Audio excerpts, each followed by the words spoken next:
আচ্ছা, ভোটের আগে কি কোনো প্রার্থী বা প্রার্থীদের পক্ষ থেকে ভোটারদের টাকা দেওয়া যায়? কেন?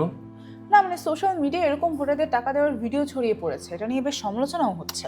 হ্যাঁ, এরকম কিছু ভিডিও আমিও দেখেছি, কিন্তু প্রার্থী আর রাজনৈতিক দলদের জন্য যে আচরণ বিধিমালা দেয়া আছে সেই অনুযায়ী তো আমি যতদূর জানি এরকমটা করা যায় না।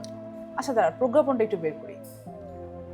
এই যে দেখ, এখানে বলা আছে কোনো রাজনৈতিক দল বা প্রার্থী কিংবা তার পক্ষ হতে কোনো ব্যক্তি বা প্রতিষ্ঠান নির্বাচন পূর্ব সময়ে ওই প্রার্থী নির্বাচনী এলাকার বসবাসকারী কোনো ব্যক্তি, গোষ্ঠী বা ওই এলাকা বা অন্যত্র অবস্থিত কোনো প্রতিষ্ঠানের প্রকাশ্যে বা গোপনে কোনো প্রকার চাঁদা বা অনুদান বা উপঢৌ কোনো দিতে বা দেওয়ার প্রতিশ্রুতি দিতে পারবে না। আচ্ছা, তার মানে হলো ভোটের আগে টাকা বা উপহার তো দেওয়া যাবেই না, কিন্তু মানে ভোটে জিতলে কিছু দিবে এরকম ওয়াদাও করতে পারবে না কোনো প্রার্থী। তাই তো লেখা আছে। শুধু তাই না, প্রার্থীরা নিজেরাও কোনো সংস্থা বা সংগঠন থেকে কোনো ধরনের সংবর্ধনা গ্রহণ করতে পারবেন না। Make sense.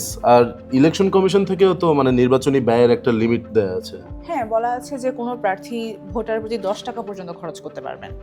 সেটাই। আচ্ছা, তাহলে কোনো প্রার্থী যদি আচরণবিধি ভাঙে তাহলে তার বিরুদ্ধে কি ব্যবস্থা নেবে ইসি?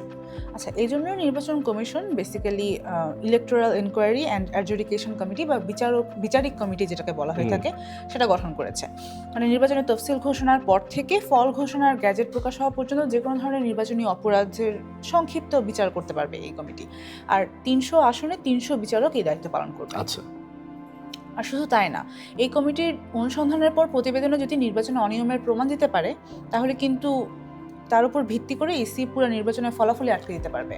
আচ্ছা, তাহলে কিভাবে কাজ করে এই কমিটি? মূলত যদি কোনো প্রার্থী আচরণবিধি লঙ্ঘন করে তখন স্থানীয় বিচারিক কমিটিতে অভিযোগ করতে হয়। তখন ওই অপরাধের গুরুত্ব বিবেচনা করে কমিটির সদস্যরা এটা সিদ্ধান্ত নেবেন। তাহলে এই যে ভোটের আগে টাকা দেয়া বা টাকা দিয়ে কোনো মানে ভোটারদেরকে প্ররোচিত করে, এটার শাস্তি কি?